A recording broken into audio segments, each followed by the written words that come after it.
ഞാനൊരു 3 വർഷം മുമ്പ് ഡയറ്റ് സ്റ്റാർട്ട് ചെയ്തപ്പോൾ കിട്ടിയതാണ് എനിക്ക് മുടി കൊഴിച്ചിൽ. ഇപ്പോൾ 1-2 മാസത്തോളമായിട്ട് എൻ്റെ തലയിൽ നന്നായിട്ട് താരനും വന്നിട്ടുണ്ട്.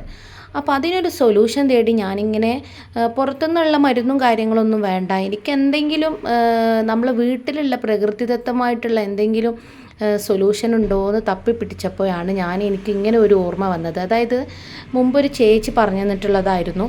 അപ്പോൾ വീണ്ടും അതൊന്ന് ട്രൈ ചെയ്തതാണ്. അതായത് ഒരു മീഡിയം സൈസ് സവാളയും പിന്നെ ഒരു 3 തണ്ട് കറിവേപ്പിലയും കൂടെ എടുത്ത് മിക്സിയിൽ നന്നായിട്ട് വെള്ളം ചേർക്കാതെ ഞാനൊന്ന് അരച്ച് അരിപ്പയിൽ പിഴിഞ്ഞെടുത്തിട്ട് ഇതുപോലുള്ളൊരു ഗ്രീൻ കളറുള്ള വെള്ളം കിട്ടിയിട്ടുണ്ട്. ഞാനിപ്പോൾ ഇവിടെ കാച്ചിയ എണ്ണയാണ് തേക്കുന്നത് തലയിൽ. ഇനി അതല്ല വെളിച്ചെണ്ണയാണ് തേക്കുന്നതെങ്കിൽ അതും എടുക്കാം.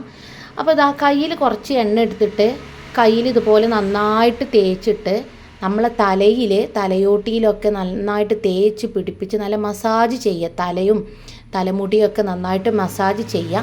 സാധാരണ ഞാനിങ്ങനെ എണ്ണ തേക്കുന്ന സമയത്ത് എൻ്റെ കയ്യിലൊക്കെ നല്ല മുടി ഉണ്ടാവും കേട്ടോ.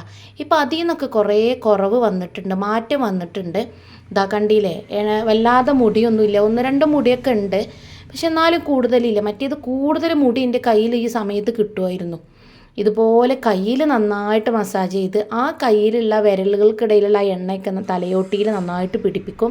എന്നിട്ട് ഒരു 15 മിനിറ്റ് അല്ലെങ്കിൽ ഒരു 20 മിനിറ്റ് ആ എണ്ണ തലയിൽ അങ്ങനെ തേച്ചിരിക്കും. അതിനുശേഷം നമ്മൾ ആ നീരുണ്ടല്ലോ സവാളിൻ്റെ, അതും ഇതുപോലെ കയ്യിൽ നന്നായിട്ട് തേച്ച് തലമുടിയും തലയോട്ടിയും ഒക്കെ നന്നായിട്ടൊന്ന് മസാജ് ചെയ്യുക. എന്നിട്ട് വീണ്ടും ഇതുപോലെ ഒരു 10-15 മിനിറ്റ് നിന്നതിന് ശേഷം തല നന്നായിട്ട് വാഷ് ചെയ്ത് കളയുക. ഷാമ്പുവോ സോപ്പോ ഒന്നും പിന്നെ തലയിൽ ഇടണ്ട. ഇങ്ങനെ ഒരു ആഴ്ചയിൽ 3 ദിവസം ഞാൻ ചെയ്തതുകൊണ്ട് എനിക്ക് നല്ല മാറ്റം വന്നിട്ടുണ്ട്. അതുകൊണ്ടാണ് ഞാൻ ഈ ഒരു വീഡിയോ നിങ്ങളുമായി ഷെയർ ചെയ്തത് കേട്ടോ. അപ്പോൾ ഇതുപോലെ ഒന്ന് ട്രൈ ചെയ്ത് നോക്കി ഫീഡ്ബാക്ക് അറിയിക്കുക. ഇഷ്ടപ്പെട്ടാൽ ലൈക്ക് ചെയ്യാനും ഷെയർ ചെയ്യാനും മറക്കരുത് കേട്ടോ.